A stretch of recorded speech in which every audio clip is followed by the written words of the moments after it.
सुप्रभात। ध्यान, समाधि और शून्य, यह हमारी आज की आध्यात्मिक चर्चा का विषय है। ध्यान, समाधि और शून्य। शेख फरीद से एक बार एक व्यक्ति ने प्रश्न किया, हमने सुना है कि तुम जिन्हें जीवन में आस्था होती है वे मृत्यु का भी स्वागत करते हैं, ये कैसे हो सकता है? उस मनुष्य ने आगे कहा, महाराज हमने सुना है कि जब मंसूर के हाथ पैर काटे गए, आंख फोड़ी गई, तो उसने चूतक नहीं की। क्या ये संभव है? फरीद सुनकर चुप हो गया। फिर फरीद ने उस व्यक्ति को एक कच्चा नारियल दिया और उसे फोड़ने के लिए कहा। उस व्यक्ति ने कहा, आपने जवाब नहीं दिया। फरीद ने कहा, पहले इस नारियल को तो फोड़ो, लेकिन ध्यान रखना इसकी गरी अलग निकल जाए। ये कैसे हो सकता है? वो व्यक्ति बोला।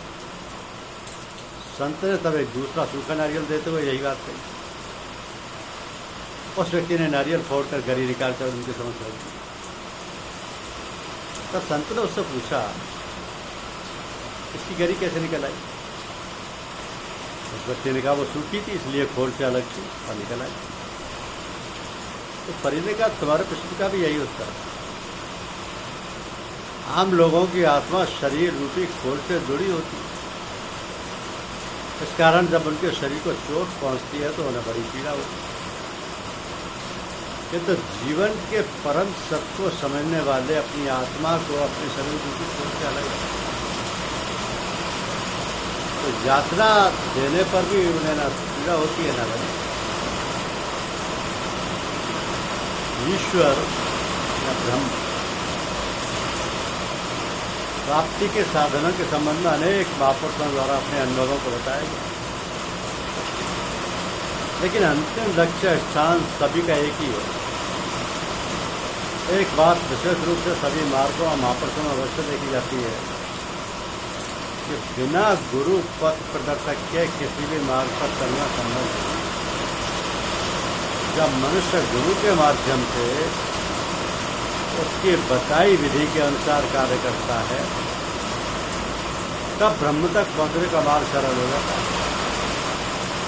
सक्षम गुरु मनुष्य के स्वभाव, उसकी योग्यता व अवस्था के अनुरूप ही मार्ग का निर्धारण करता है और उसी के अनुसार साधनों को कराकर इस मार्ग पर लगा देता है। धीरे धीरे मनुष्य अपने गुरु की समीपता व आज्ञा के अनुरूप समर्पण करके उसके गुणों को स्वयं धारण कर लेता है। एक अवस्था दोनों के मध्य ऐसी भी आती है कि दोनों का स्वरूप भी एक ही हो जाता है। यह अनुभव की बात है। तो ईश्वर प्राप्ति के अनेक साधन जैसे हठयोग, राजयोग, प्रेम भक्ति, ज्ञान योग, सतयोग, निष्काम योग, सहज योग, प्रेम योग, लय योग, प्राण योग, ध्यान योग, जप योग आदि। मनुष्य विचारों से भिन्न होने के कारण वे अपना मार्ग अपनी योग्यता, इच्छा व सरलता के अनुरूप चयन कर लेता है और उसमें गुरु की सहायता अवश्य भावी होती है। मनुष्य में मन, बुद्धि, चित्त, अहंकार चारों शक्तियाँ भिन्न भिन्न होती हैं और जब तक ये शक्तियाँ निर्मल व शुद्ध होती हैं तब तक मनुष्य को किसी भी साधन की आवश्यकता नहीं होती। जब इसमें सामाजिक पर्यावरण के प्रभाव पर विकार उत्पन्न हो जाता है, तब गुरु विभिन्न साधनों को कराकर इन विकारों को दूर करते हैं। हमारे संत मत पर चलने वाले सभी महापुरुषों ने गृहस्थ आश्रम में रहते हुए साधनों के माध्यम से अपने उद्देश्य की प्राप्ति की। अर्थात मनुष्य अपने परिवार में रहते हुए भी गुरु द्वारा प्रदत्त मार्ग पर चलकर अपने ध्येय तक पहुँच सकता है। हाँ, इतना अवश्य है कि मनुष्य को अपने विचारों को बंधन मुक्त करना होगा। जैसे जाति, धर्म, ऊंच व नीच, अमीर गरीब, सभी को एक समान दृष्टि से देखने का स्वभाव बनाना होगा। ये व्यवहार में गुरु कृपा से आ जाता है। तो जिज्ञासु निश्चय ही ब्रह्मबोध का प्राप्त करता ही, चाहे कई जन्मों का समय क्यों लगता है। वर्तमान जन्म में जिज्ञासु जिस स्थिति तक अपने साधनों के माध्यम से पहुँच जाता है, अगले जन्म में वही गुरु मिलता है। तीसरे जन्म की स्थिति के आगे के साधन कराकर आगे का मार्ग प्रशस्त करता है। गुरु जब शिष्य को दीक्षा प्रदान करता है, तब अपने आत्मज्ञान से शिष्य के संस्कारों का अध्ययन करके पिछले जन्म की आध्यात्मिक स्थिति को अनुभव कर लेता है।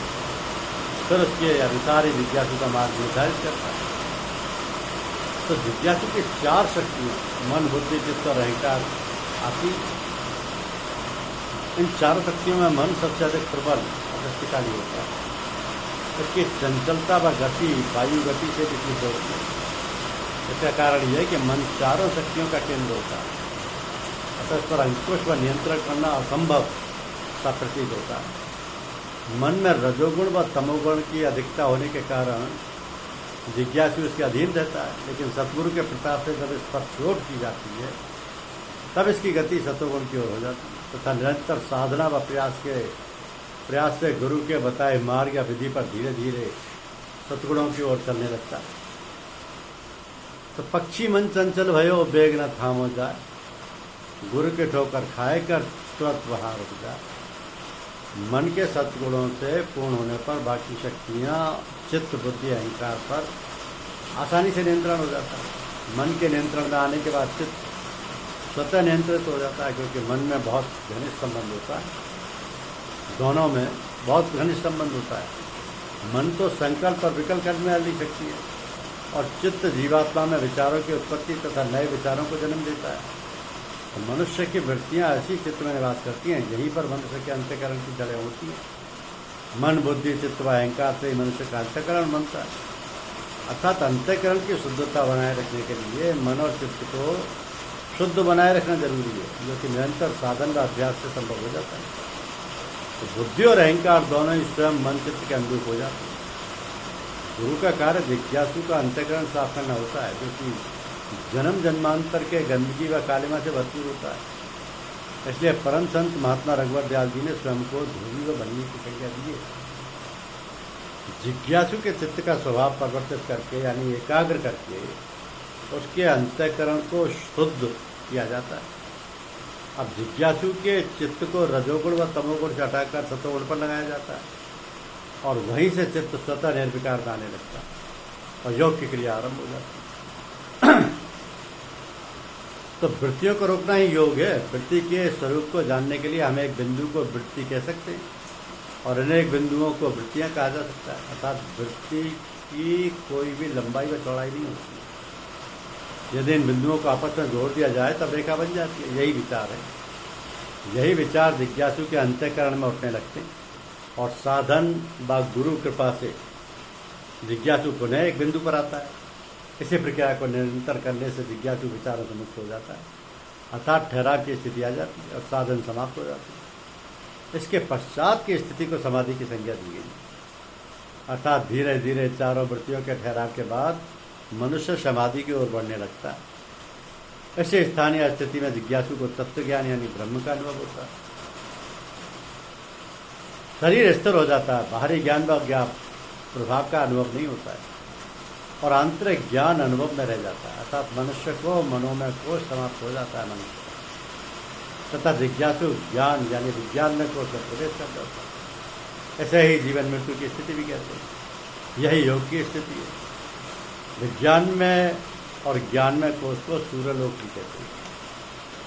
तो योग की असंख्य अवस्था होती है। शास्त्रों के अनुसार इसे 2 भागों में विभाजित किया था। प्रथम जानने योग्य, इसमें बुद्धि कार्यरत रहती है और अनुभव भी होता है, यहीं पर ब्रह्मबोध होता है। द्वितीय न जानने योग्य, इसमें बुद्धि का कार्य समाप्त हो जाता है और वह ईश्वरीय भेद है रहस्यों तक नहीं जा पाती, अर्थात बुद्धि शून्य हो जाती है। तो योग की जानने योग्य अवस्था के अंतर्गत बुद्धि कार्यरत होती है, और उसके आगे शून्य की अवस्था हो जाती है। इस शून्य में जीव अंधकार में हो जाता है और परम आनंद का अनुभव करता है, जो शब्दों से नहीं बांधा जा सकता। ये गूंगे का गुण होता है। इस अवस्था में जीव का पिछला ज्ञान, बुद्धि व विवेक शून्य हो जाता है और शरीर निष्क्रिय हो जाता है। तो जीव इस परमानंद की अनुभूति से वापस शरीर में नहीं आना चाहता, क्योंकि यहीं पर उसे ब्रह्म स्वर अलौकिक रस्वासाधन का अनुभव होता है। सक्षम गुरु के प्रयासों से शक्तिपात द्वारा जिज्ञासु वापस शरीर में आ जाता है। हमारे दादा गुरु महाराज महात्मा डॉक्टर रामनारायण जी वर्मा अपने शिष्य से श्री सहदेव शास्त्री जी को उपयुक्त अवस्था से वापस शरीर में लाए थे। अपने शिष्य श्री सहदेव शास्त्री जी को उपयुक्त अवस्था से वापस शरीर में लाए थे। संक्षेप में शास्त्री जी पूजा करते समय उक्त स्थिति में आ गए थे। उनके शरीर मृतक अवस्था में था। सूचना मिलते ही डॉक्टर साहब जी उनके निवास शीशा आर्य समाज मंदिर गए और शक्तिपात के द्वारा उन्हें पुनः शरीर में लाकर जीवन दिया। तो जिज्ञासु की यह स्थिति आनंदमय कोश होती है। यह अत्यंत निर्मल और शुद्ध अवस्था होती है। यही चैतन्य ब्रह्म का स्थान है। मानव शरीर धारण करने का एकमात्र उद्देश्य यही है। यह साधन निरंतर करते करते जिज्ञासु में ईश्वरीय गुणों का समावेश होने लगता है तथा धीरे धीरे जीव जिज्ञासु अपने निस्वरूप को प्राप्त करता है। इसे ही अहम ब्रह्म की स्थिति कहते हैं। यहीं से मनुष्य माया के बंधनों से मुक्ति प्राप्त करता है। इसके आगे की स्थिति को वेदों में चरवेति कहा है और रामायण में तुलसीदास जी ने हरि अनंत हरि कथा अनंता कहकर पूर्ण कर दिया।